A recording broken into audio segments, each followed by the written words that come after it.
Death Watch.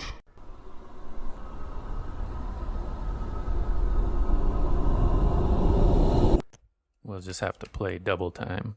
Okay, everyone. Hi, I'm Chris with Death Watch Productions. Prophecy of Dusk and Dawn. For this, the 17th episode. Joined by my players who will now introduce themselves. I'm Brandon. I'm playing Landon Velox. I'm a young nobleman who has now reunited with my father and am with him and others of our retinue trying to convince Lord Duncan that we are not enemies, but friends. We must not be enemies. Though passion may have strained, it must not break the bonds of our affection. I'm Travis. I'm playing Hadrius Alinius Ordius, a young, humble merchant, currently sweating bullets as I lean over a game of cards with a young page by the name of Oscar. I've won this time, but how long will my luck hold out? And I'm John playing Jardine, a.k.a. Dane Glass, and I have no memory of this place. Yeah, we'll take care of you in a second here.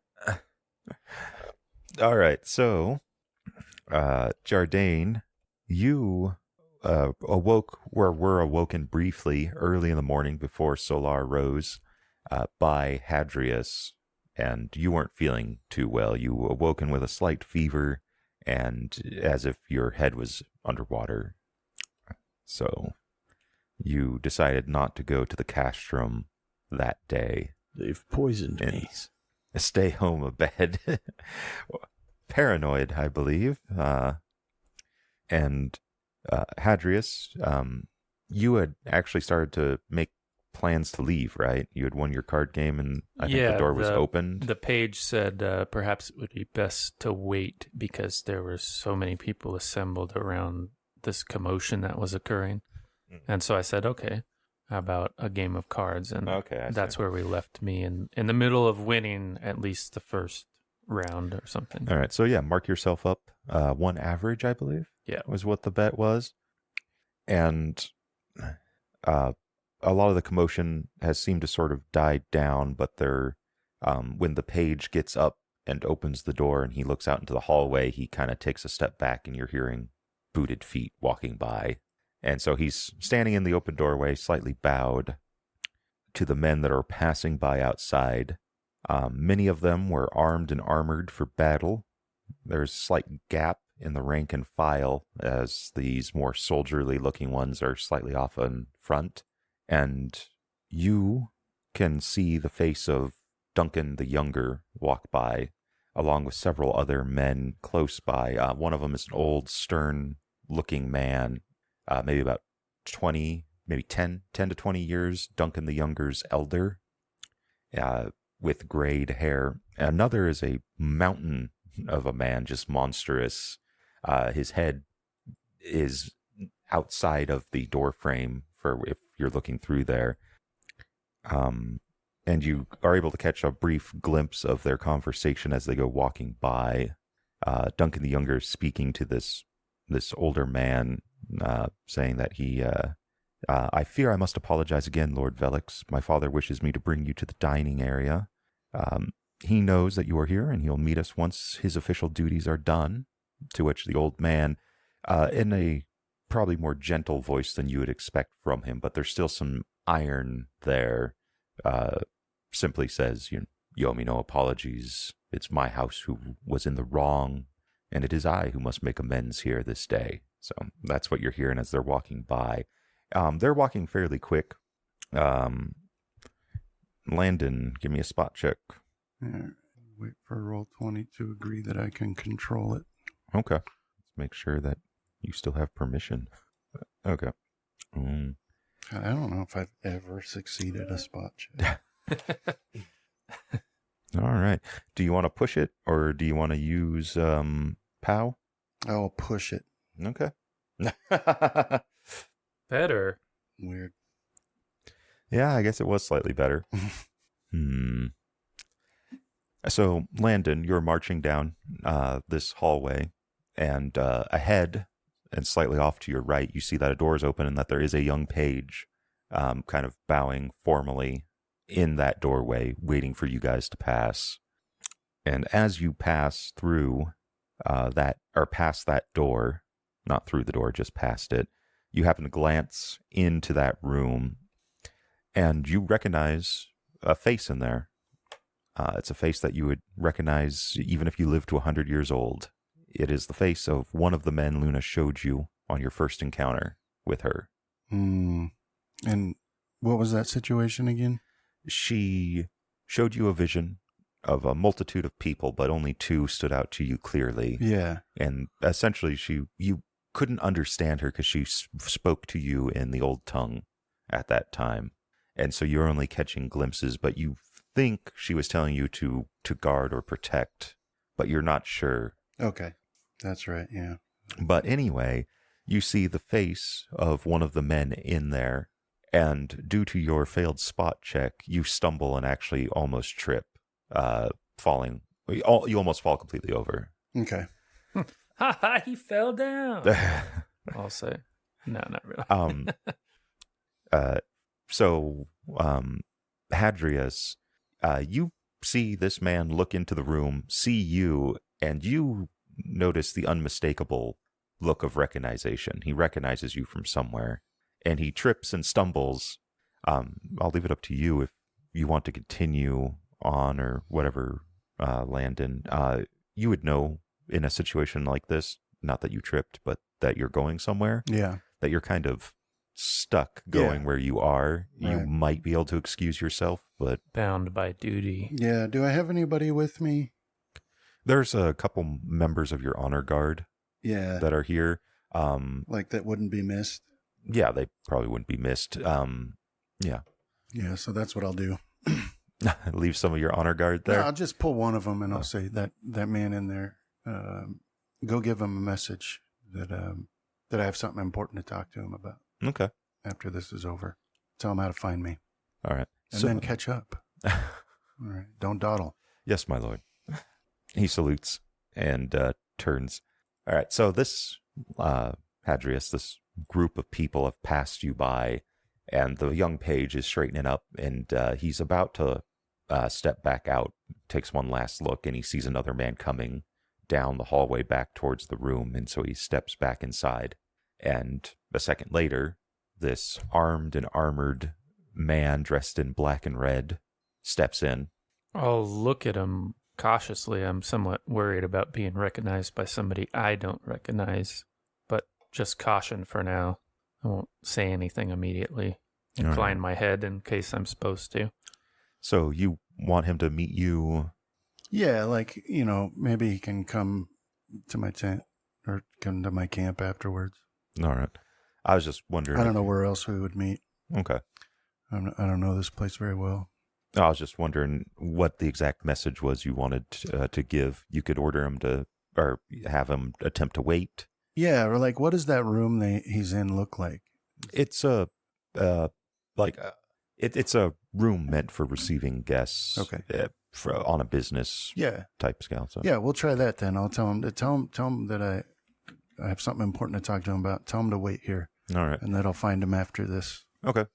So this guy walks in and he says in an authoritative manner that Lord Landon Velix wishes to speak with you and you are to remain here.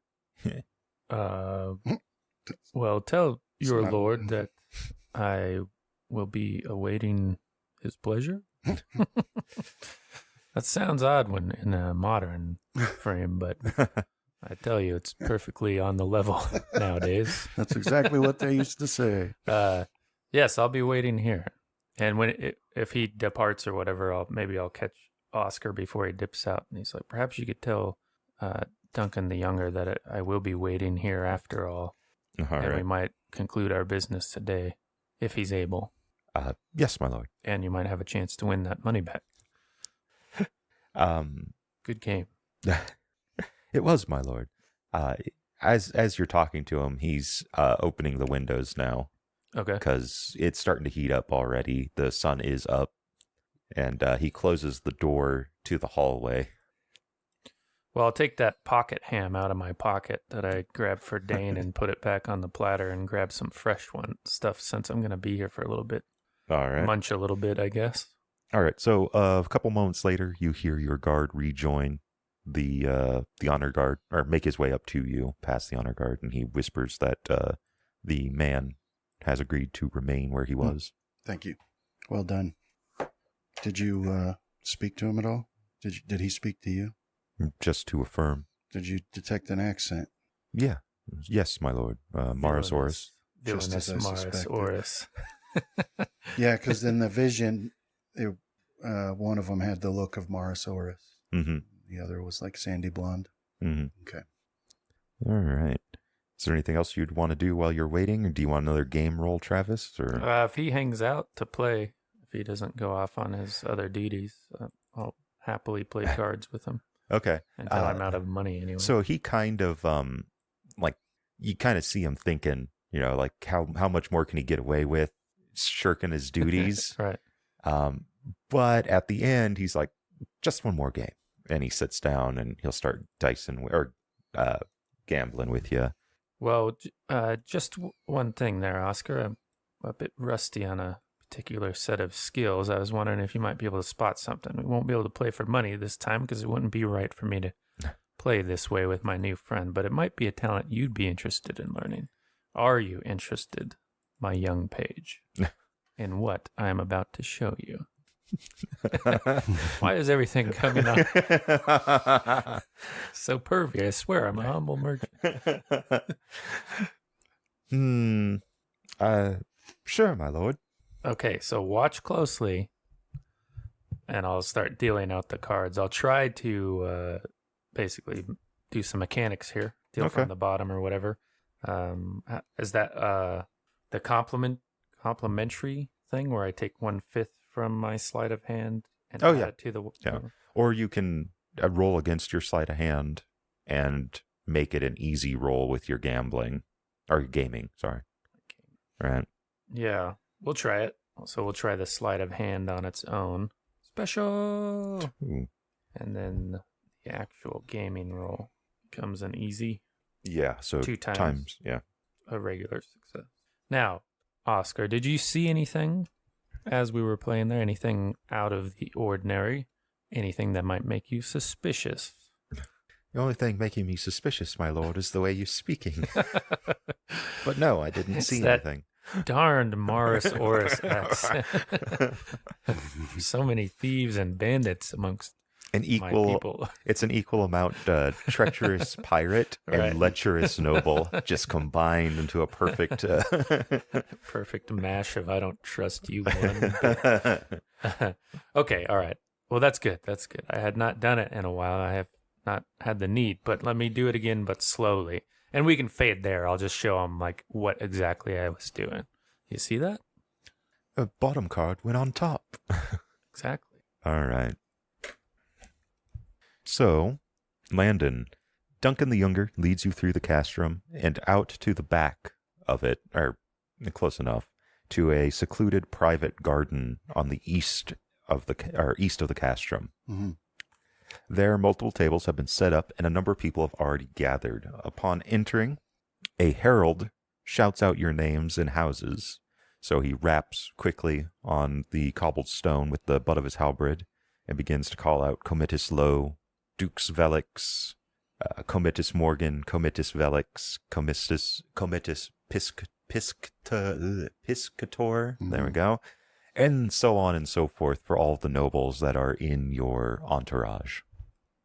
Among the crowd that are gathered here, you spot Iakomos, or Baronia Iakomos, which was your brother's friend, quote unquote. Yeah, he was the one that was serving him. Yeah, you're not all too sure as to what the relationship is there. You think it might be something closer to a master pet thing. Yeah.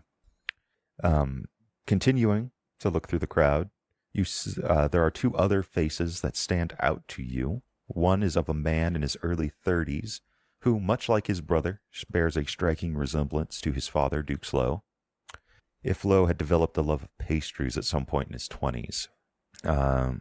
He is in no way obese yet, but rather doughy or soft would be used to a better descriptor of him.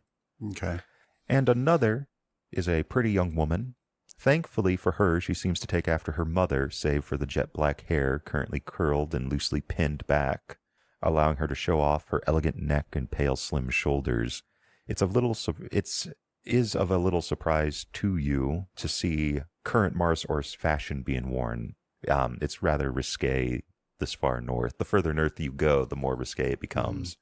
But given who her stepmother is, it's maybe the surprise is lessened because her stepmother is a magnate's daughter from Mars Oris who's in her 20s, married to the 40 years her elder Lo, right?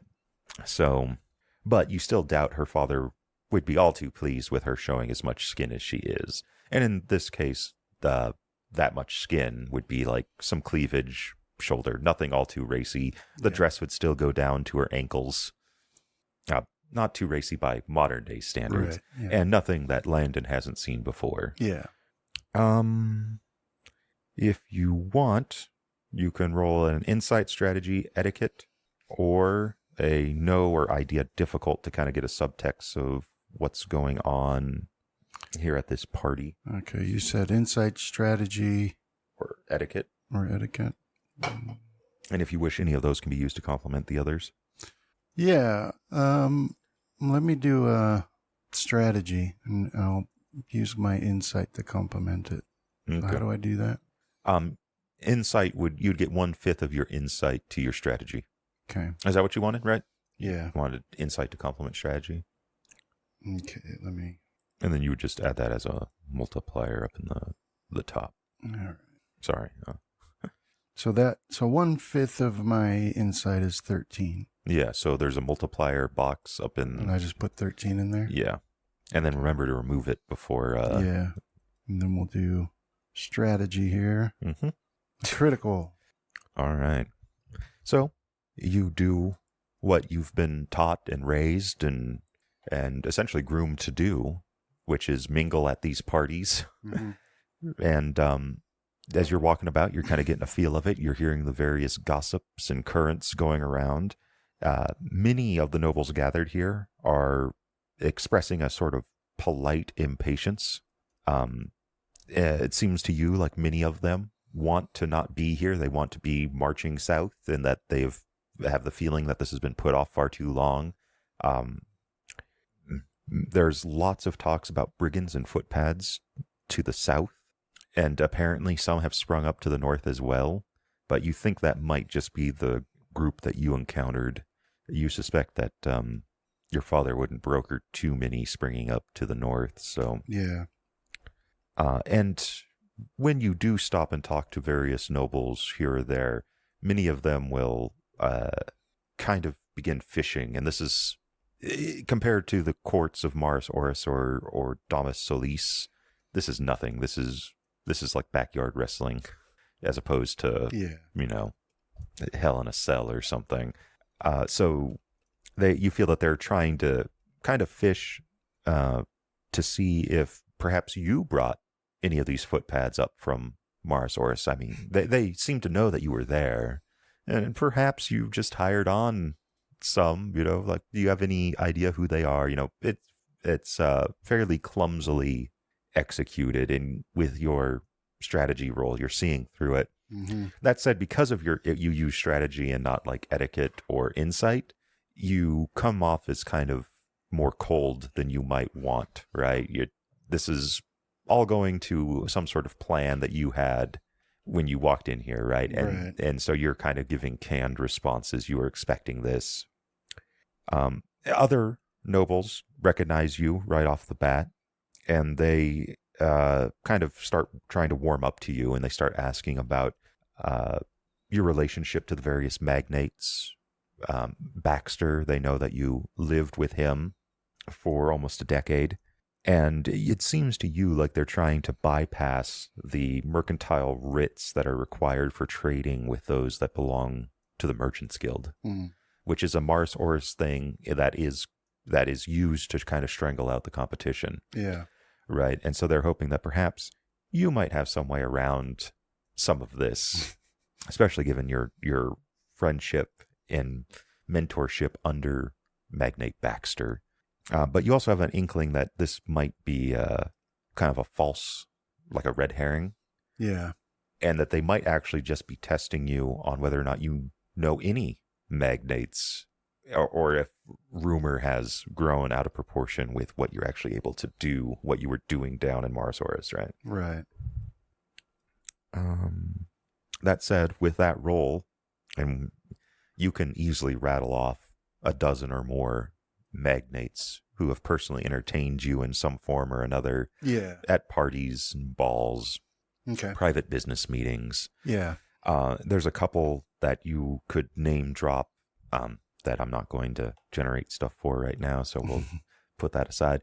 But there would be a couple that you could name drop that would kind of like drive the dagger home, so to speak. Yeah. And kind of shut a lot of these up. Roll a luck for me. Duncan Lowe and your father in a small group of other nobles have gathered off near one of the tables, off to one side of the party. And they're kind of talking amongst themselves. My luck is a success. Okay. Roy Morgan is looking like a caged bear, cornered by a good number of various other nobles. And you can see him just kind of giving gruff yes or no responses. The royal courts was never something that he was good at.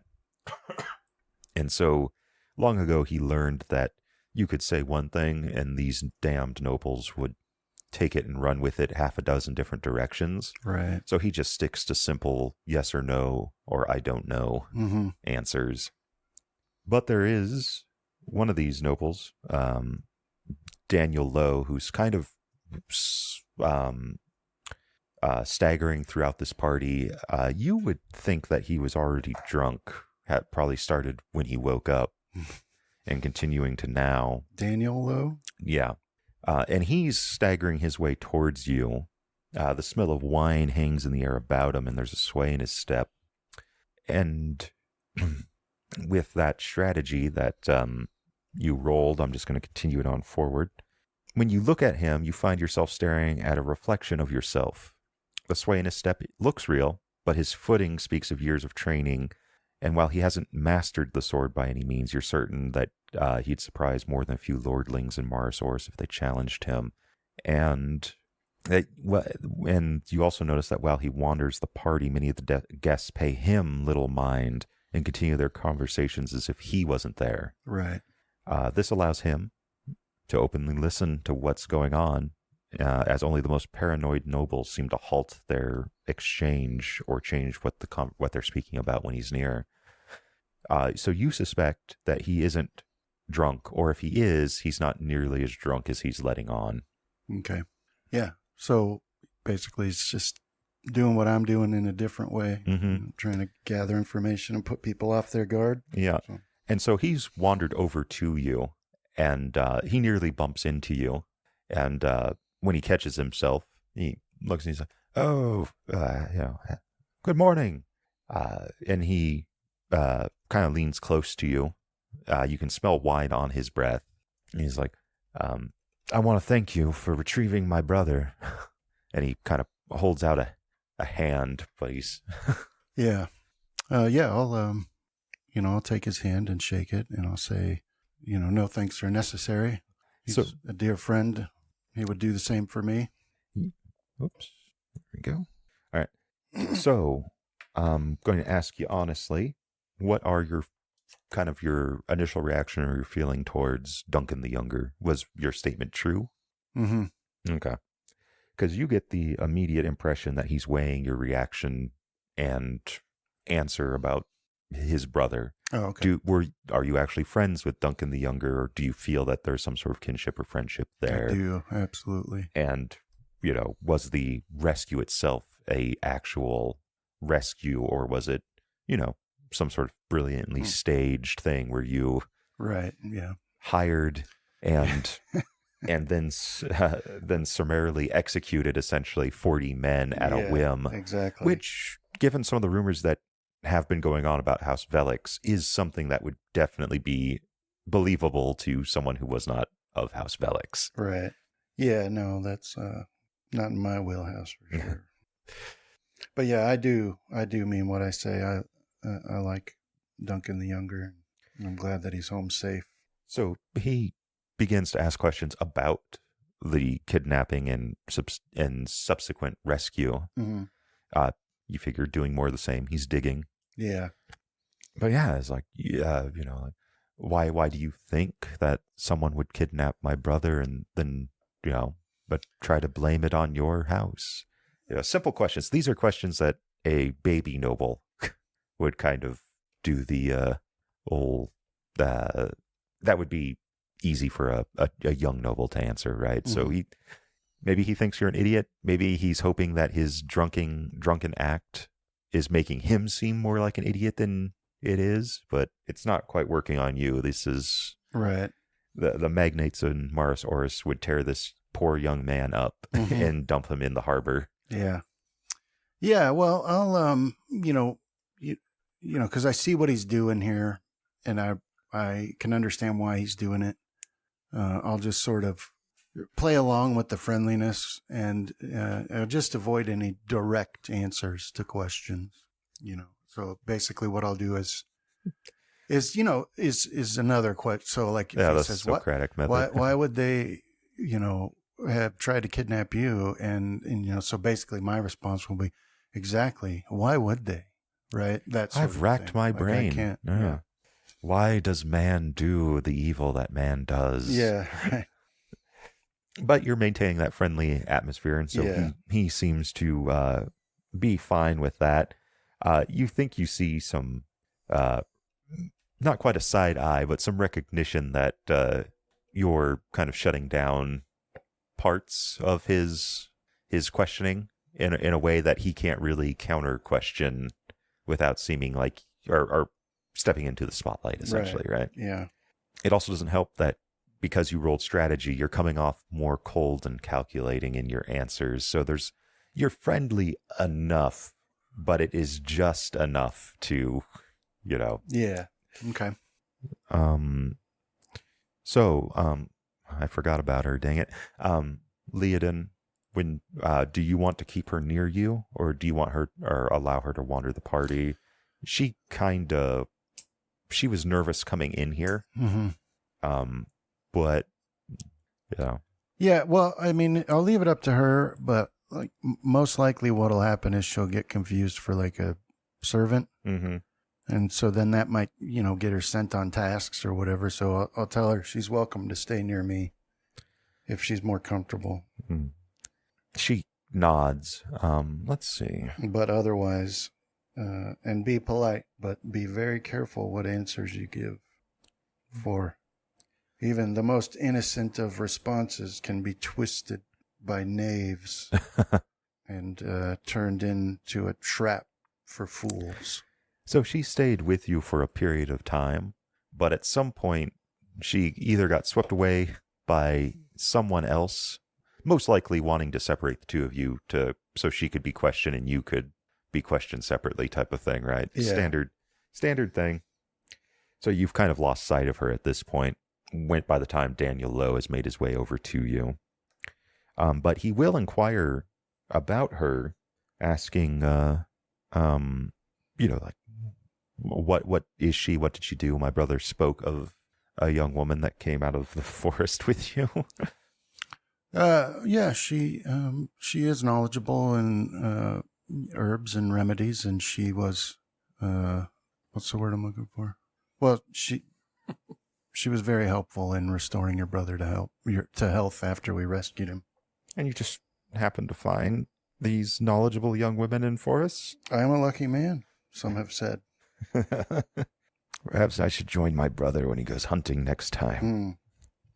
Somebody will need to keep an eye on him. And then kind of out of left field, and you think this is what most of this talk has been leading up to, is he's been kind of bringing you down one path, and now he's going to kind of hit you from the other side. he looks up at you, and he goes, or says, you seem like a pleasant fellow, not unlike your brother, who I spoke with briefly when he first arrived from the castrum. He's an interesting man. And he kind of lets that trail. You wouldn't use those words, especially if you were in Daniel's shoes. Mm-hmm. But you've also heard that Lowe's younger children really did not like Erica, or namely the wedding, his marriage to Erica. Mm. So her being assaulted by your brother probably doesn't really faze them one way or another. Right. And so far from what you've seen, you haven't met Duncan, or not Duncan. Well, yeah, it is Duncan Lowe. Duncan Lowe Sr. yet. Right. But from what you've heard, only him and Duncan the Younger are the only two people that seem to care that happened at all, with Duncan the Younger trying to keep him alive for the purposes solely of maintaining peace. Yeah. And Duke Slow wanting to execute him on the spot. Right. That said, it's also been about a week, and you have no idea where your brother is or what he's up to currently. When you last saw him, he was in in the tower cells, that are known as the hot cells, Mm-hmm. I believe. It's now getting on into summer, Right. and so you could surmise that he might just be getting left up there, and if he succumbs to the heat. Right. But it might be enough for a man who is pious and very axiomatic as Duke Slow to say that I didn't execute him without a trial. Right. You know, that he succumbed to the heat. Yeah, what am I to do with that? Yeah. If Solar took him, Solar's hands. Yeah. yeah. But yeah, he's judging you now, Daniel, trying to see what you're going to kind of respond with when he brings up your brother being an interesting fellow. Well, then you certainly didn't spend enough time around him. What makes you say that? That's not a word I would generally use to describe my brother. But it has been a long time since I've spent any great lengths of time with him, so perhaps people change. Nevertheless, he certainly is alleged to have done quite a sin against your family. You must have some feelings about that. Oh, you turned it around on him. You see him go from being somewhat sober when he's asking some of those questions, when he's looking at you, to suddenly looking very drunk. Is like, yeah, and that's he kind of just stumbles through a non-response about how tragic, like a canned response, essentially the hopes and prayers Mm-hmm. of my stepmother was assaulted by a horrible man. Right. Right. Just, Mm-hmm. it was a terrible thing. He couldn't handle his wine, blah, blah, just, Yeah. but you succeeded. You could, on the etiquette hierarchy, score a point for yourself on that if you wanted. And then he's looking like he's eyeing some of the other nobles, that he's gotten kind of what he wants from you. And he ends with asking after your duelist reputation. He says that he hears that you're quite a duelist down in Mars Oris. Mm-hmm. You're not quite sure if he is baiting to see if you're a braggart and, talking about your skill in swordsmanship or how many duels you've won, or if it's a veiled threat. Oh, okay. All right. If it's a veiled threat, you can roll your saber, your full skill. So as if you were making an attack. Mm-hmm. No. No, you're not. You won't be attacking. This is to size him up. Right. Um, okay. To see. Okay. Where are you, Saber? Success. So if it's a threat, it's a poorly made one. He is somewhat skilled, and you know well enough that a half-skilled man is just as dangerous, if not more dangerous, than a master, Mm-hmm. because they could do something unexpected. Yep. But yeah, you are his better in the sword by a ways. In fact, he probably shouldn't be bragging too much. But that said, he's probably better than a number of the people at this party. Right. A lot of them have never held a sword. A lot of them show that they have never held a sword. Dueling is non-existent in the Midlands here. Yeah. House Velix still will do it from time to time. If there's a dispute between houses that can't be settled, they will have the patriarchs of the house duel or a appropriate stand-in. Okay. But if it's a veiled threat, he's making it to the wrong person. Yeah.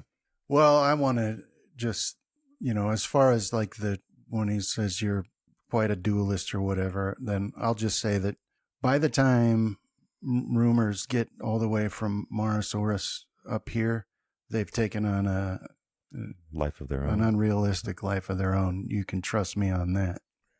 He gives a laugh. That they do. Well, and he gives a shaky bow for one of an equal. So he's being respectful enough. And he staggers on off to harass another group of nobles. Okay.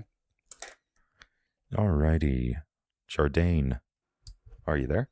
Yeah. Okay. It's morning. It's later than the first time you woke up. You kind of went back to sleep. And this morning finds you sick with fever and a feeling similar to being underwater. As I stated earlier, you briefly remember Hadrius speaking to you.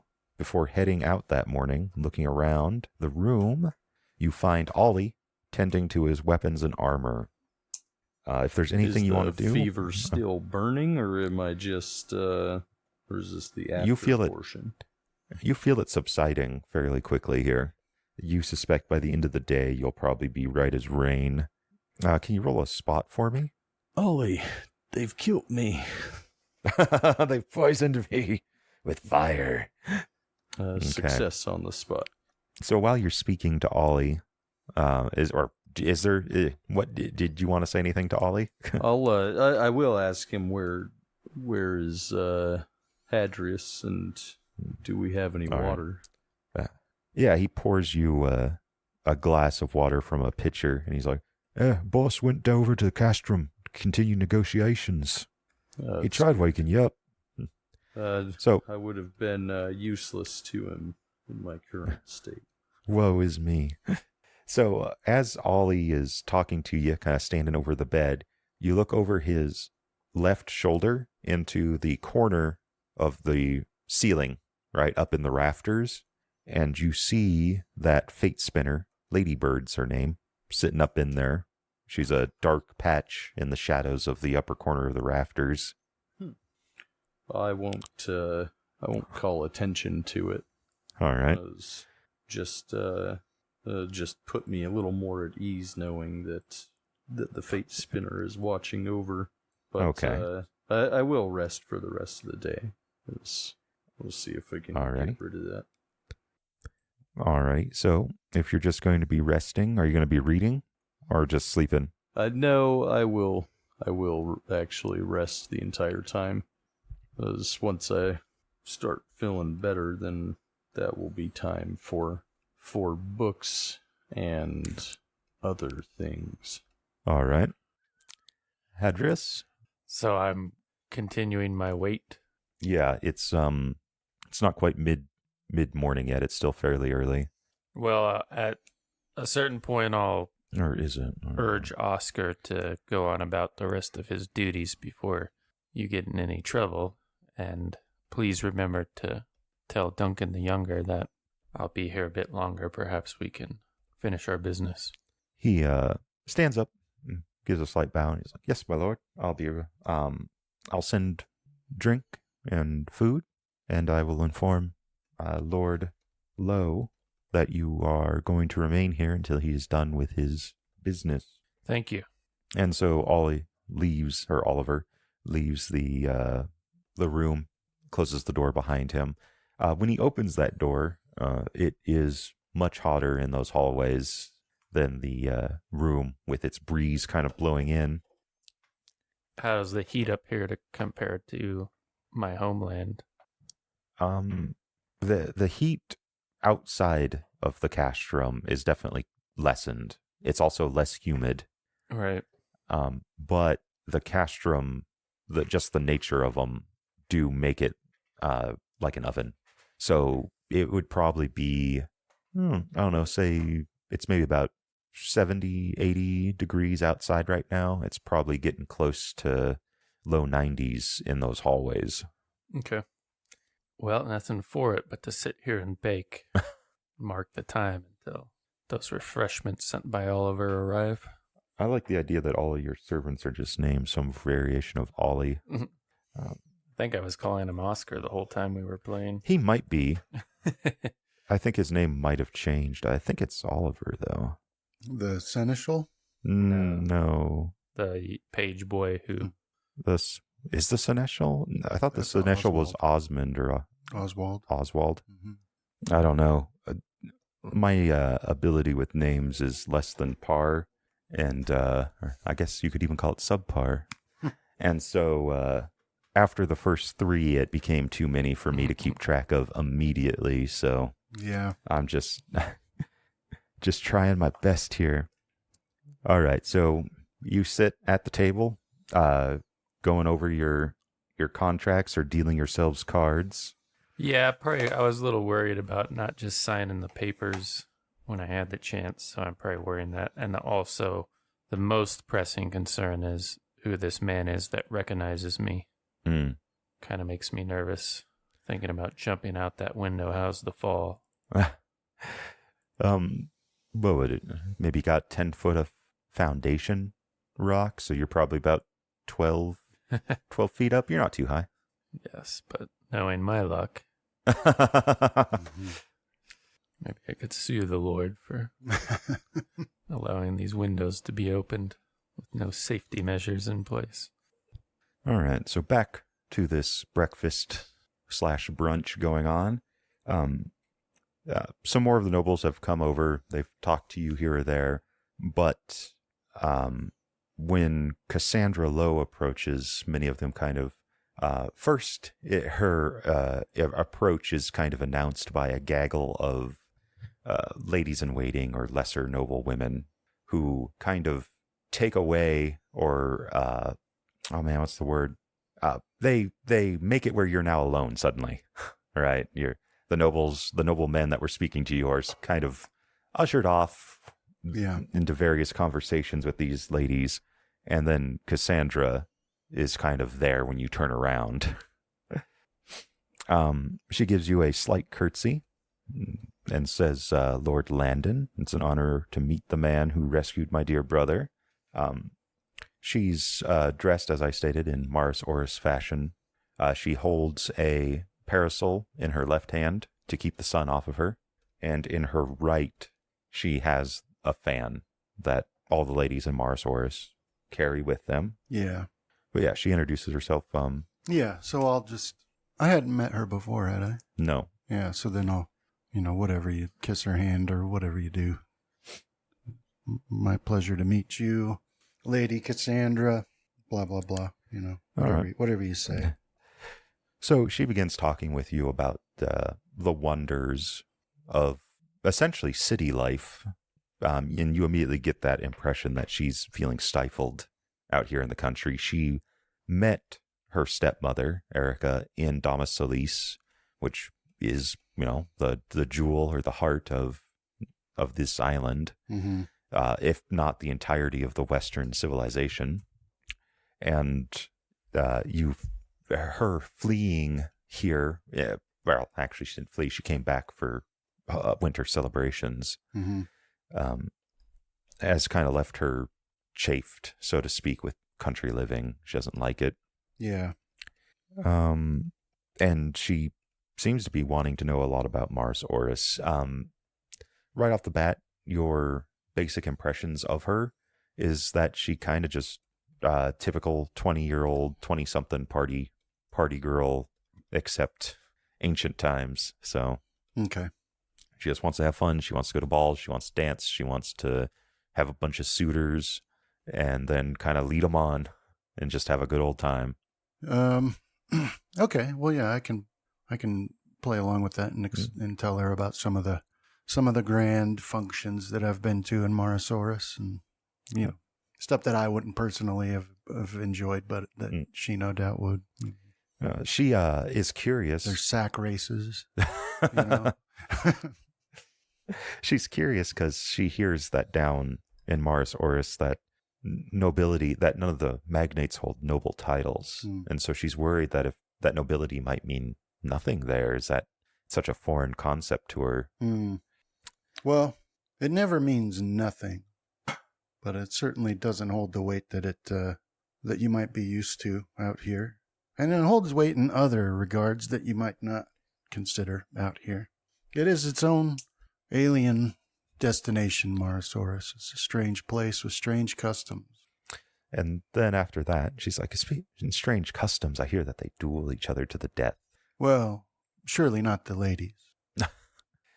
I'm sure you have nothing to worry about there. She laughs a laugh that you have heard a lot of times, because despite your description of being plain, being a Velix makes up for it. Mm-hmm. So you have had countless various women, magnate ladies, flirt with you in various forms just because of your name, because as much as nobility means little to nothing compared to wealth in Mars-Oris, everyone still seems to want the title to make it legitimate. Right. And the quickest way, much as Erica Lowe has found out, is just go marry a duke. Yep. Yeah. So, she laughs that canned noblewoman laugh. You said something funny, but it's not that funny. Mm-hmm. And when she finishes her laugh, she's like, I'd hope not. No, at least not that I saw anyway. But yeah,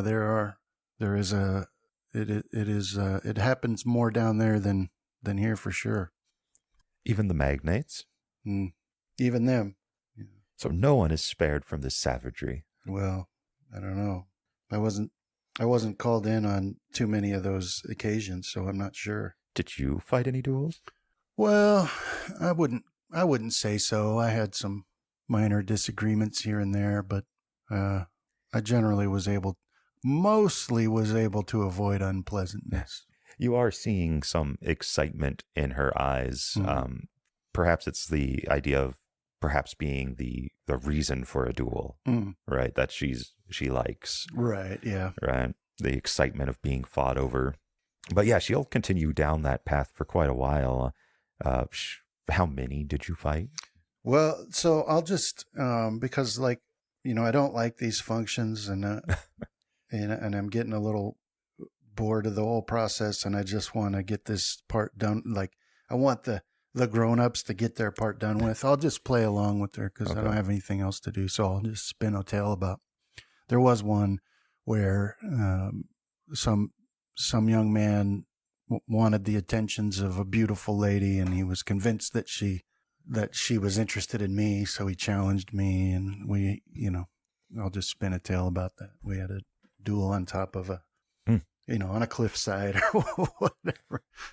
Play up the fact that she's really caught up in the storybook part of this, just for funsies. So as you are telling this story, as you've been taught in Mars-Oris, you're keeping track of what her fan is doing. Mm-hmm. So usually it's, first off, your knowledge of it is limited. Some of it, Ainsley Baxter taught you. Some Cuthbert taught you. Mainly the stay away, don't bug me. Yeah. And Ainsley seemed to take a devilish delight in teaching you some of the more vulgar aspects of this language. And so you now wonder who taught Cassandra this various gestures with the fan. Yeah. Because at one point, she touches the corner of the fan the tip of the fan towards the corner of her mouth.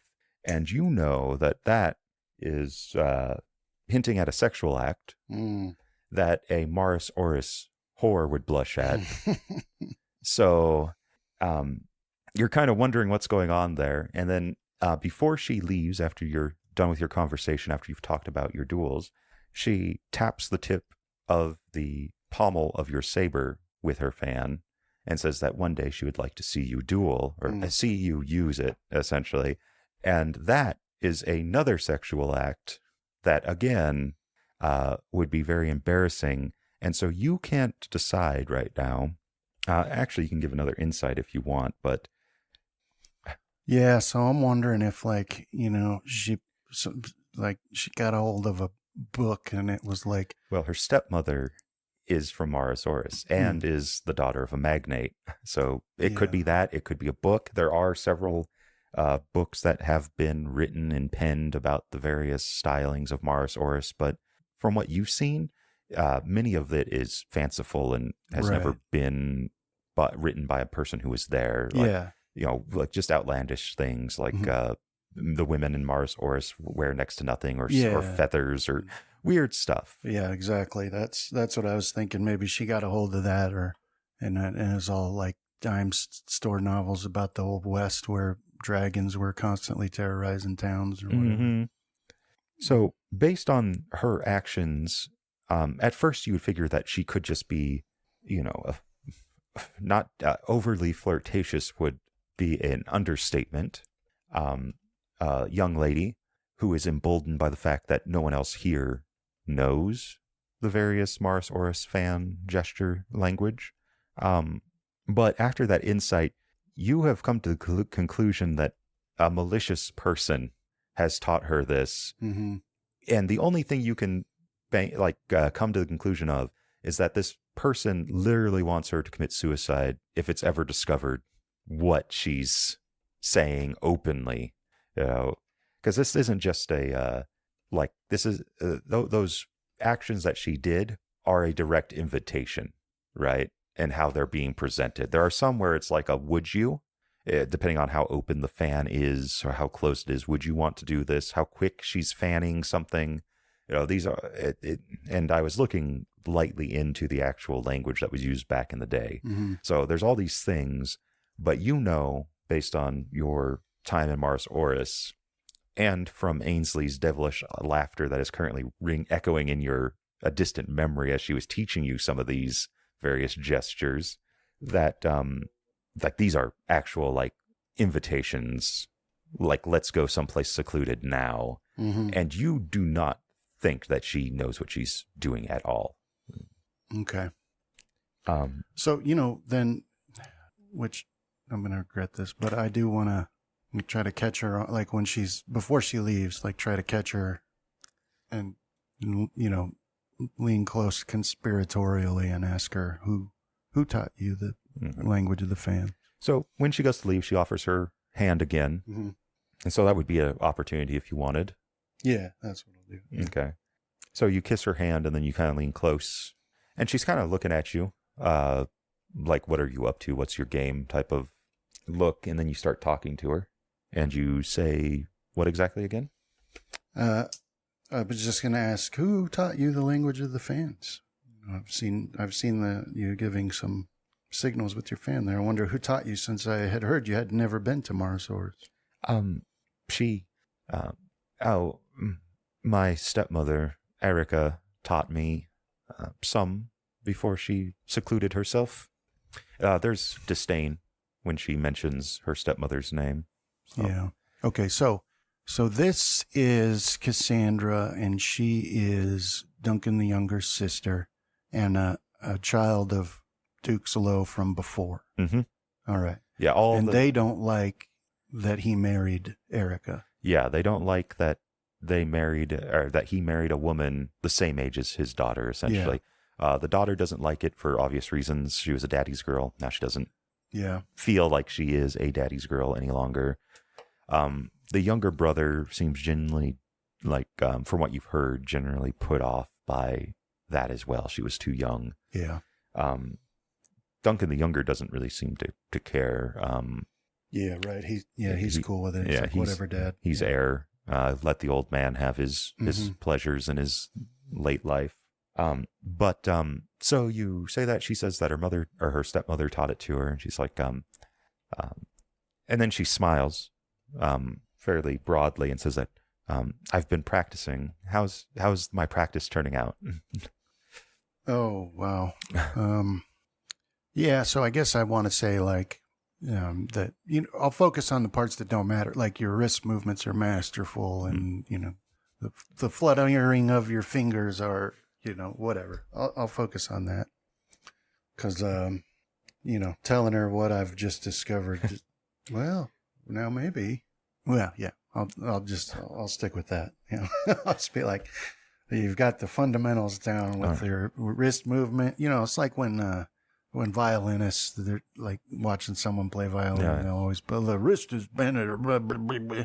I'll just say stuff like that, So she smiles. She takes your compliment well enough, and she goes, "Oh, and this is goodbye, I believe, right?" And she does another gesture, which is not goodbye. Well, in a sense, it's goodbye. Right.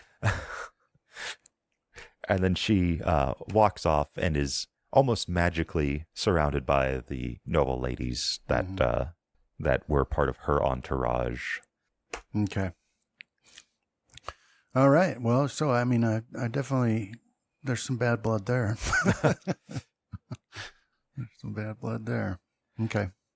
Well, it's one of those where the various pranks, I guess you could say, that a woman will pull on another noble woman, or something that in House Velix, if a man did something similar, right, would earn him a sword. Bloodshed. Yeah. Okay. So it's one of those where, is there actually bad blood, or was it taught before, like when they were in Domus Solis together, because that's where they met, was Erica had come up from the south to essentially see if there was a suitor in court. Yeah. And befriended Cassandra there, from what rumors you've heard that filter down into Mars Oris, because you hear it more from the side that magnate Erica, well, the magnate's daughter, Erica, became wed in a whirlwind romance with Duke Slow, which had much of the ladies down there all aflutter. But when you hear Duke Slow, you're like at the time, a 61 or 2-year-old man who, if rumors were true, could barely walk. And so it confused you. Okay. All right. Is there anything else that you'd want to do? Nope. Okay, we're going to jump real quickly over to Jardine. It is getting on towards mid-morning now. If there's anything you want to do, if you're still sleeping, you're still sleeping. Yeah, and if it's gonna take me the day, then I don't want to be zombie crawling everywhere. All right, I'm just going through, seeing if there's anything that's changing when a break up or when an opportunity presents itself. All right, Hadrius, same to you. Nothing new. Still sitting and waiting. Yep. All right. Oliver does come back with food and drink for you. This is like a typical lord, isn't it? Hadrius makes you wait around forever. Yep. That's the easy part, though. It's when the waiting stops, Dane. And you got to put pen to paper. Yes. Well, congratulate him on paging. Well, he seems kind of put out that he's having to bring food. He's like, all the other servants are at that breakfast. Do you want to be at that breakfast? No, but I shouldn't be carrying food. Oh, my mistake. I don't know how these things are supposed to go. Well, I shan't ask you again. That's not your fault, my lord. Anything else? No, I think that'll do. Thank you very much. Yeah, he turns and he goes back out in the hallway. You can feel the temperature has spiked once more. It's probably pushing 100 easily in those hallways. This is their plan. Come in here, and I'll take any deal they offer. You suddenly realize that all the chairs you actually can't sit in comfortably. They're all at some sort of stress angle. All right. So, Cassandra has wandered off with the nobles. Leodin pops into view slightly, looking haggard, but having retrieved some sort of cup of wine or punch. You're not sure which. And a loud rapping, once more of a butt of a halberd sounds throughout this breakfast area. And everyone's falls silent and looks towards the herald who announces Dukes Duncan Low, Lord of the Murris and Gatekeeper of the Southlands, and accompanied by his seneschal and a small group of soldiers, honor guard. You see the hunched and elderly form, very much, his sons are very much the spitting image of him, decades younger. Old man, bald on top, his hair completely white. His face is wrinkled, but it's the face that has never known a day of hardship as far as you can tell, until recently. Now new wrinkles have formed on his face that speak of anger, of rage, but they're all new. Before it was all just signs of happiness or ease. His hands are uncalloused. The sun hasn't weathered his face. Mm-hmm. Oh, there it was. Okay, I was wondering where I put the stuff with Cassandra. So you go and you find your seat. You are about third or fourth on the right-hand side of Duncan Low. And your guest, Leodin, is sat next to you. She came looking for you. She can't quite read the seating assignment cards that were laid out, and so you had to inform her. Duke Slow takes the head of the table. Your father is to his right. His son is to his left. Duncan the Younger is to his left. He says, "Good morning to you all that have gathered here. Please let us break our fast together and in peace." And he motions everyone to sit. Leodin's a half second behind that, unless you tug on her. No, I mean, we'll just, yeah. I guess I will. I'll just grab her sleeve. Sit down. All right. She kind of has the deer in the headlight looking eyes right now, kind of big, looking around, very nervous. She is currently, once she sits down after thanking you for helping her, she's currently looking at the multitude of silverware that is out in front of her. Yeah. I'll whisper to her, just do what I do. Eat with your hands. You wouldn't be too far off, as Roy Morgan does tend to eat with just a knife. Yeah. But anyway, a single egg is brought around for the opening that Leodin kind of just looks at odd. But you know what you're supposed to do. Crack it with a... Yeah, with your spoon or whatever. Yeah, and then open it up and eat it. So upon watching you, she starts doing the same.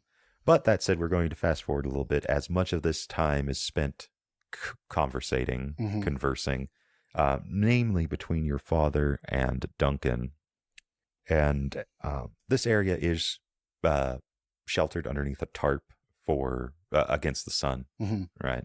So you don't feel much of the day's heat as Solar is getting close. He's not quite there, but he's beginning to reach his zenith. And it is at that time that Duncan Low stands, and I thank you all for gathering with me here on this day, this momentous occasion. I wish to continue this celebration throughout the remainder of the day. Duncan raises his hands so that all present know that he is speaking to them all, not just a small group of people. Let us now retreat to my manor.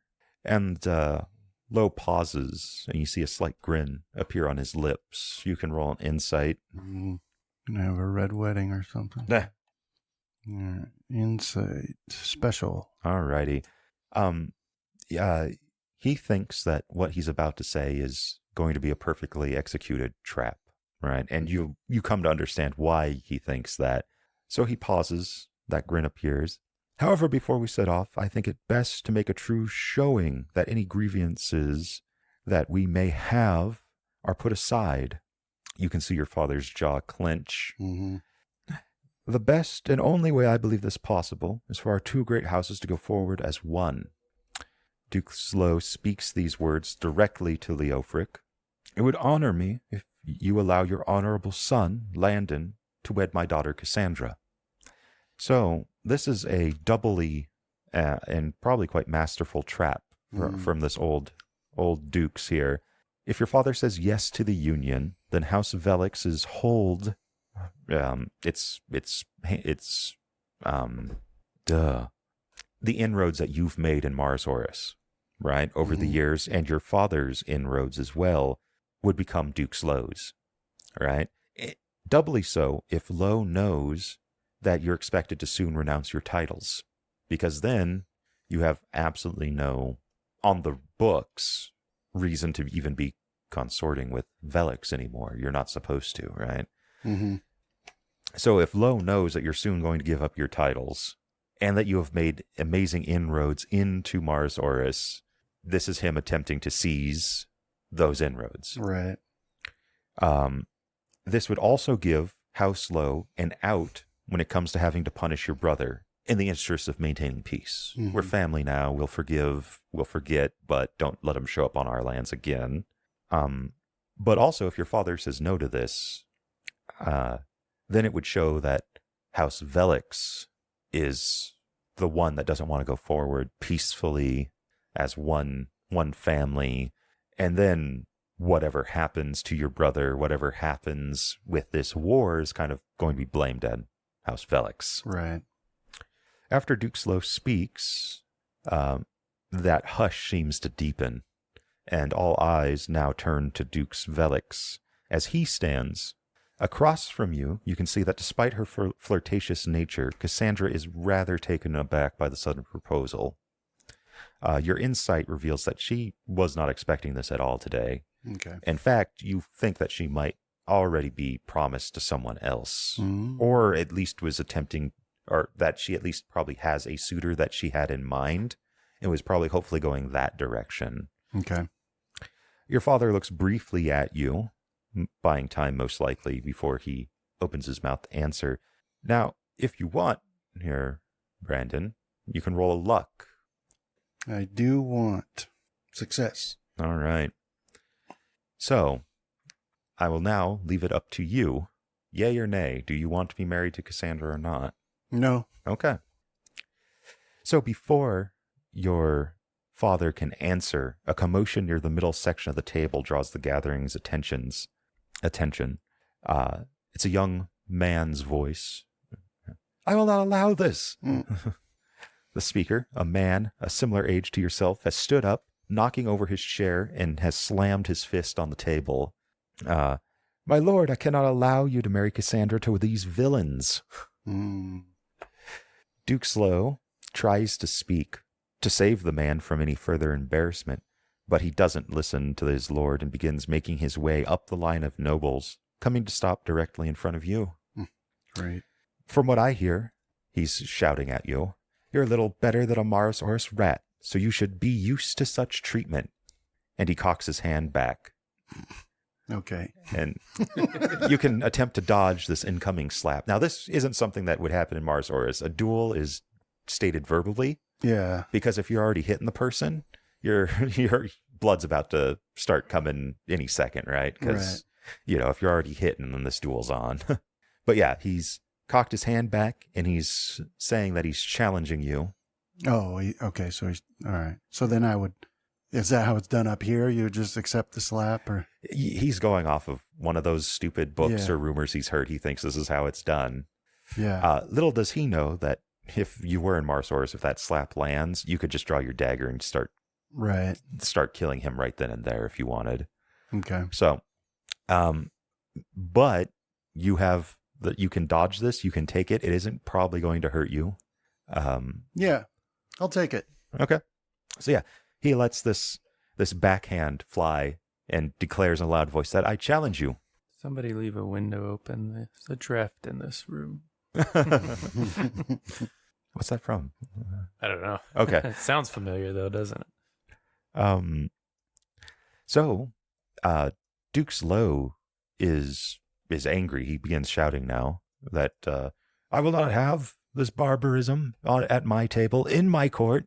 But your father is kind of has a contemplative look on his face, and he says, "I'm sorry, Duke Slow, but much like Mars Horus, House Velix does not back away from a challenge. So, Landon, do you accept?" Yeah, and I can tell by looking at my father that that's the route he wants me to go, right? Yes, you figure that most likely he's banking on it being to first blood. Okay. And then you take a wound for the family and you get out of this wedding. That would be the easiest way. Now, if this idiot noble, very much likely, will want it to the death, you can negotiate that on site, Okay. right? But your father wouldn't want, it's one of those, like, this is a better chance. He doesn't have to say no. You could lose the duel. Mm-hmm. It's not going to hurt your honor. It might hurt your honor if it was another person from House Velix. Right. But this is some nobody. Yeah. All right. I'll accept the challenge, and since he seems to think it's important, I'll slap him in return. All right. Roll 1d4. All right. So, yeah, go about it. How do you... Yeah, so I'll accept your challenge, and then, I'll just slap him. So, you thought... Then I'll say, by the way, nobody does that. That's not how duels happen, by the way, just because you don't know. In case you're ever in Morosaurus. So, you let this slap fly, this backhand, and he, like, his left knee buckles, and he's nearly brought to the ground by it. You didn't think it was much of a slap. Right. But he stands up holding the side of his face, and he's like, excellent then. Tomorrow at dawn, here in the courtyard. Okay, I accept. And you can see his eyes, very angry. Mm-hmm. I don't recognize him? No, okay. He's a nobody. You can roll your etiquette or strategy. Yeah, we'll try strategy. Special. All right, you went over the records with one of the servants of who might be at this party. You've kind of also been updated while you're in Morosaurus about who's who and whatnot. He's wearing the heraldry of House Sweet. Given his age, you would suspect he's the younger brother, William Sweet. Okay. So across the table from you, Cassandra isn't looking like she's having fun. Her hands are kind of up towards her mouth. Mm-hmm. There is a definite look of worry, and you suspect that her romanticizing of duels has suddenly begun to decrease drastically. Suddenly became real. William, and is soon accompanied by his brothers and the various servants and men that they brought. Mm-hmm. And after he makes the declaration of tomorrow at dawn, they get him out of the party. And soon, as seems to be the norm for any of these gatherings, it isn't a true noble gathering unless someone makes an ass of themselves, for lack of a better word. It's almost as forgotten as quickly as it came about. And all eyes return to Duke Slow, who says that perhaps, Lord Velix, we'll have to wait and see the outcome of tomorrow's duel before we can proceed with any marriages, which your father, after a decent amount of, or a correct and timely pause, as if he's mulling it over, agrees with Duke Slow. But Duncan again turns to those present and says, let us be away from this place nonetheless. I have carriages waiting to take you all there. And he gives a slight bow, just the slightest of a nod of his head, to which everyone at the table, save for your father, is expected to bow in return, or curtsy in the case of Leodin. And then Duke Slow turns on his heel and is quickly flanked by his seneschal and honor guard, and he walks out from the garden. After that, the guests begin to make their way out of the castrum. It's done by rank, so you and your father are before them, okay. Rank and family. If you want to do anything, now would probably be the best time, but you are now expected to be at the manor house of Duncan Lowe. Yeah, in the morning? No, now. Oh, was the duel for now? No, okay. The duel's in the morning here in the courtyard. He wants everyone to go to his manor house to continue the festivities throughout the remainder of the day. Oh, I see. Okay, and where is that? It's in Old Town. It's not too far away. All right. Old. I do. I'll tell my father I'll catch up. I've gotta go gather somebody, and I'll catch up to you. All right. And then I'll go to that room where I saw the whatever his name is. All right. I should state that at some point in that party, you did see a young boy run up and tug on, or not tug, you wouldn't do that, but he made a bow to Duncan the Younger and said something to him before running back off into the castrum. Okay. So it is while you are walking this way that you find yourself encountering Duncan Lowe, who is also on the path to where you're heading. Okay. Well, yeah, I'll greet him happily. Looks like we're going in the same direction. Oh. Odd. Why is that? Well, I saw a man that I wanted to talk to when we were on the way here in one of the rooms. There was a man. I had the look of Morosaurus on him, and I wanted to talk with him. I felt like I knew him. I'm speaking with a man from Morosaurus myself. Oh, probably the same one? There doesn't seem to be too many here. Well, I did spend 10 years there. Maybe I had a chance to cross him. Anyway, I thought I'd satisfy my curiosity. Your company's more than welcomed. And what do you think of that whole scene? Oh, that Sweet boy. Mm-hmm. William Sweet. It's his family name. He's troublemaker. Is he sweet on Cassandra? He's jealous or something? Very much so. Okay. He's been trying to court her for some time now, since they were kids. And I don't want to say that she's led him on, but well, some women are more flirtatious than others, and it's easy for a young boy such as himself to mistake one for the other. Yeah, young men need so little encouragement in those regards sometimes. Hopefully I can manage to not kill him. It'd be a waste and a shame. Is that what they do in Morosaurus? To the death? Sometimes. Yeah, it's a really silly, foolish. When you say that, you kind of see a little piece of his heart break.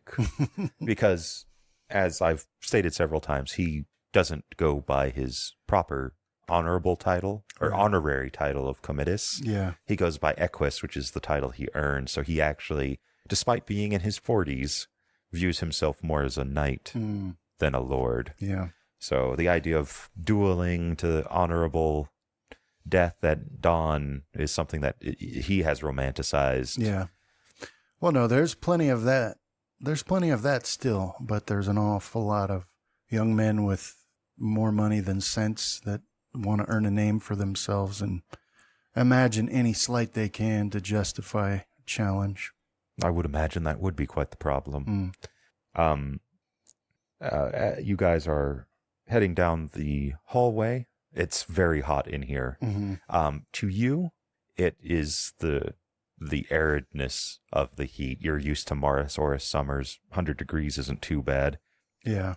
But this dry heat, just you feel the water off your eyeballs evaporating. Right. And you guys are nearing a door. He was accompanied by his various servants, and he doesn't have an honor guard in the castrum. But one of them was a young page, one of the young pages that you saw run up to him in the party. Okay. And that page runs on ahead and opens the door. Hadrius, the door opens. Oliver's there, and you're hearing a multitude of feet approaching. Yeah, I had probably gravitated towards the open window to try to stay cool, so I'm standing there, hands clasped behind my back, peering out, but I'll spin on my heel and duck my head as is appropriate, although I'm not certain to who I'm ducking my head to initially. Yeah. So the pitchers that were holding your various punches and wines, there was small amount of ice in them that has long since melted, but the pitcher itself is kind of packed with almost a sleeve that is filled with like sawdust. And so your drinks are warm, but not hot right now. So you still are getting some refreshments. The door opens. You see Oliver come running in, and he steps off to the side of the door. Another servant, or a couple servants, walk in, and they are bearing trays with replacements for your now warm wine and punch. and they quickly leave, and then several guards walk in, and then Duncan the Younger, accompanied with a man who you recognize from earlier, but do not know the name of. Well, you know his name. You Old Stumbles Velix. Perhaps some duels were not fought over silly reasons. But you do know his name, but now you're putting a face to that name. Well, I'll duck my head twice in this case. Do you want to give a description of yourself? And you don't have to go with the one on your character sheet, Brandon. You've played Landon enough where you can give a description that you feel fits him better. No, it's a good one. I'm a young man of average height for a noble. Yeah, But with a good set of muscle from physical activities. I would still have the son of Marasaurus on my face, probably. Yeah, I as look well as you. the cut of your clothing, perhaps. Yeah. even.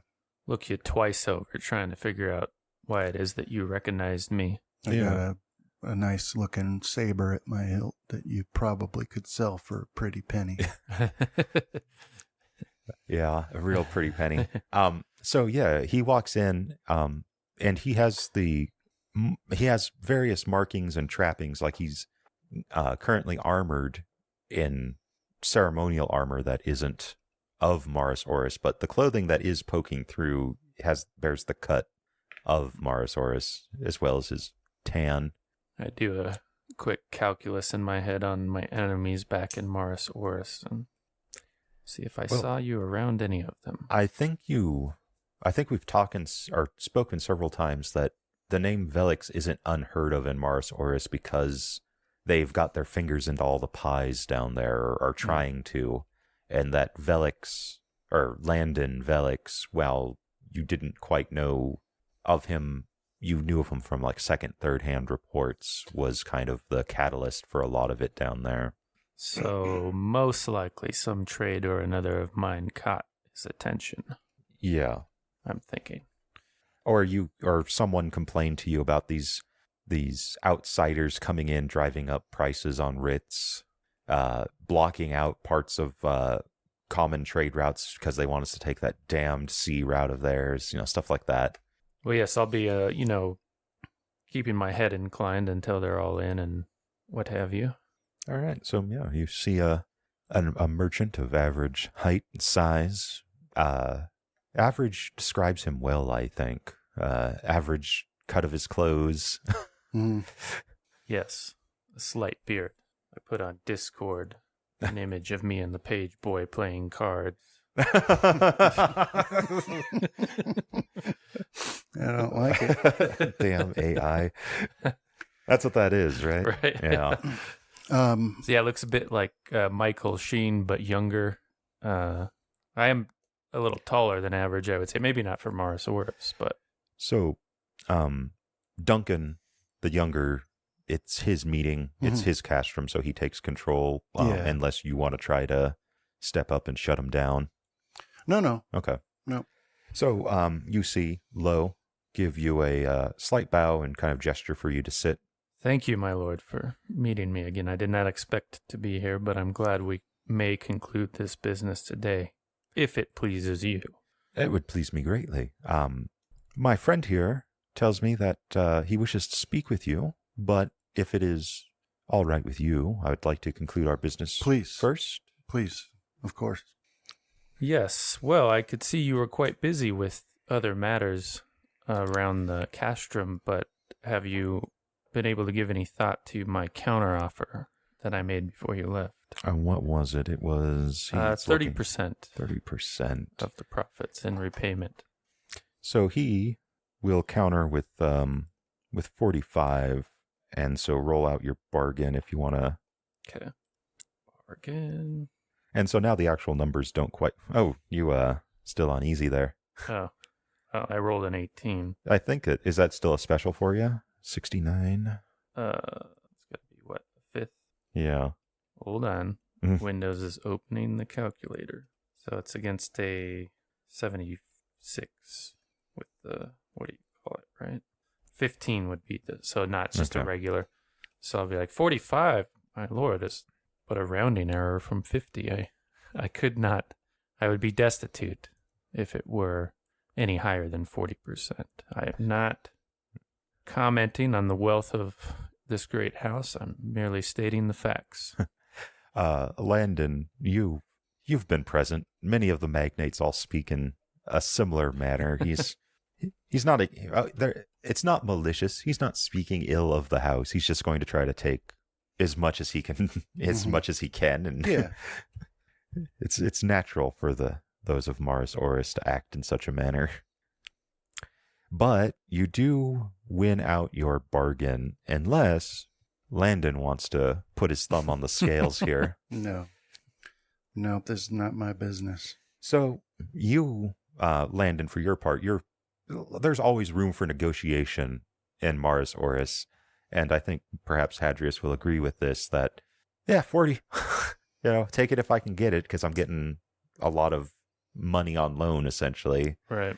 And that's what I need. It would allow me to start my business. I could go for 40 easily, but you just can't let it go, right? So you're going to talk it down as low as you can. Yeah. But you see that, Landon, Duncan is like almost like having a emotional response to, he doesn't want to leave the poor merchant destitute. Oh, yeah. Duncan's is just too sweet for his own good. So he's like, 30 is more than adequate. He crosses off the 50%, marks in 30, and then he signs his name, stamps it with a seal, and then slides it across for your perusal to ensure. That's, of course, unless there's anything else you wanted to negotiate, like more money. No, the money I think was fine. I'll go ahead and sign it in silence, and then compliment his graciousness on the matter. And his was it acumen with the his business? acumen for trade, and he and his father will not be disappointed in this endeavor. Words are wind, Landon, for lack of a better phrase. It's basic. It's a basic, yay, good deal in Mars Oris. Oh, okay. But as it turns out, Landon, wind is what I will need to sail the ships down to So I'm just replying putting to your thoughts. just putting Hadrius in front of the sails and having him pontificate. Yep. We'll fly through the skies because it'll be hot wind. All right. So he then corrects, signs, and stamps the copies and passes those to you. Yep. He looks them over. Once you're done signing them, goes, all right, this is for you, my good merchant. I remember that included the bank note I was supposed to take to collect the funds elsewhere. Well, I'll stand and offer the sealing of the agreement as is appropriate for Morosaurus, like a handshake or whatever it is that we do down there, just as a touch of my culture to his. You slice your palms and put your blood together. Spit in his eye. It's a Morosaurus trade. Yeah, and then end it with a bow. All right. He stands up and returns your bow.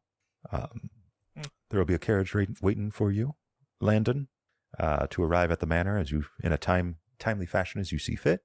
My thanks. I'll leave you two for your discussion. I'll be happy to see you there.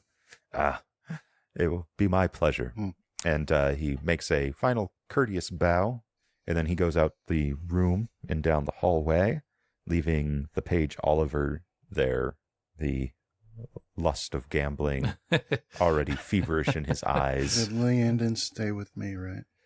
She could go with Roy. She stuck with Roy in this instance. Okay. Unless you wanted her. No. I was wondering what happened to her. Yeah. So for the most part, your family and your men have been fairly accommodating to her. She feels still shy around them, but more comfortable. And your father, on whatever medication he's on, pretty chill. He's got some lithium chew. Yeah. Man, I'm pretty calm. So Not bad for sometimes psychopathic, brutal. So while she might pick up on your hesitation or hesitation around your father, she right now can't see quite why. Right. Yeah. And as far as him just being like, is it because he's like a strict warrior? That's what all the clans are a warrior people. So brutality and that warlike nature isn't something completely new to her, even though it would be fairly far in the distant past. Right. All right. So you are now alone, save for the page. Yeah, I'll turn my attention to Landon and incline my head again and say that, my lord, I've caught that you are of House Velix, but although it appears you know me, I don't recognize you. Well, I wouldn't say I know you, but you do look very familiar to me, like I've seen you before. How long have you been away from Morosaurus? Well, I would say it's been about 4 months. It's about the same for me, right? Maybe no, less. no. You're almost a month. You're about 3 days away from a month. Oh, okay. He actually left, or he would have left in winter time. Okay. So it would have been slightly before and then during Alexander's usurping of the throne. Okay. But at any rate, what sort of business have you entered into here with my friend? You'll be taking some wares, some distant land? Yes, they have some goods up here that I believe Morosaurus lacks. So you'll be taking them back to Morosaurus? Yes. And when did you plan on doing that? As soon as possible. The sooner I can get back, the better it'll be for Duncan. Lord Lowe, I might actually say. Yeah, Lord Lowe. As I anticipate that grains, dried food stuff will be in short supply soon. Indeed. Well, as it happens, I am engaged here at least until tomorrow. But I wonder if it's possible we could also conduct some business. Could I impose upon you to remain for a few days until I get things straightened out, and then we can make an arrangement that would be mutually beneficial? Of course, I'm always open to new business, and it will take at least a few days to arrange everything I need to depart. All right. Where are you staying? I'll give him the name of Pilgrim's the inn, Rest. Pilgrim's Rest. In the right outside the wall to Old Town, in southern Muros. And then, Adrius, I have I wonder if you are a religious man. Not overly, although I had my education in it, much as anybody else would, I expect. Roughly, I come in at like, I'm trying to give you the percent. 29%. Oh, okay. Maybe a little higher than average. But some of that is recently learned by my travel north. There was much I did not know about the lands north of Morosaurus. The fact it's teeming with cultists that sacrifice to a forgotten god. And just because it's important and topical, what are your feelings in general on this? This Alexander. Well, I don't have strong feelings one way or the other. These sorts of things only disturb me in so much as they affect my business. One despot is as good as another. Maybe that's not the political answer you were asking for, though. I prize honesty. Well, thank you. I will, now that I know where you're staying, I will get in touch with you after I've dealt with this business. I don't know if you know this, but I have to fight a duel tomorrow. Very common occurrence from where I hail. Hey, I have money, right? Yeah. Is this enough money, do you think, Adrius? I want to give him some money, and I want to tell him to see if he can find a place where they're betting. Well, no, never mind, because I plan to lose. I don't know if it's going to be to the death yet or not. I won't lose if it is. But anyway, yes, it was good to meet you, and I foresee a very fruitful relationship in the future. Yes, it was nice to meet you too, my lord, but you will detect uncertainty and all that, and particularly when you mentioned the religious thing, that kind of narrowed my eyes. Right. Strangers. I figured it was better than saying, Luna told me I need to find and protect you, so... Well, that would have been the worst, because the last guy who had that kind of premonition might have protected me from everybody else but himself. Right.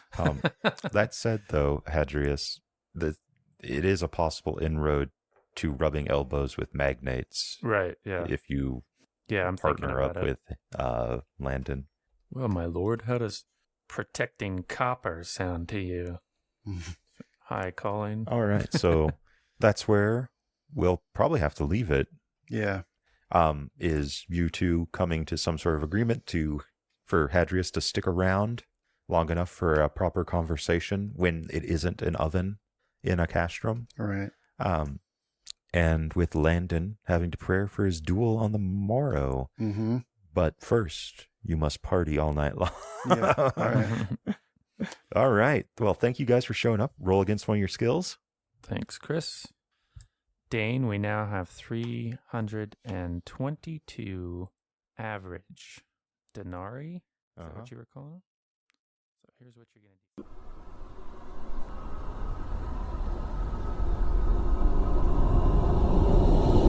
This has been a Death Watch production. Thank you for listening.